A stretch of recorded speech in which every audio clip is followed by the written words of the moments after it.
শিশু অধিকার জানি, অন্যকে জানাই স্লোগানে ঠাকুরগাঁওয়ের পীরগঞ্জে শিশু অধিকার বিষয়ে ক্যাম্পেইন অনুষ্ঠিত হয়েছে।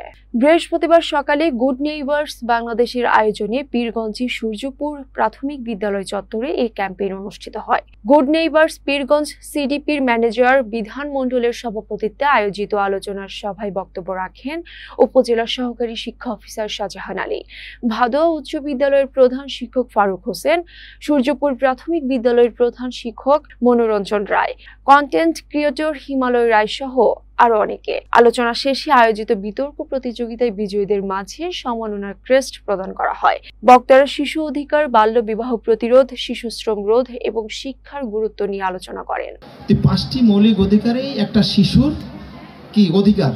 অধিকার মানে এটা তোমার প্রাপ্য, তুমি পাবে। অধিকার মানে তোমাকে এটা দিতেই হবে।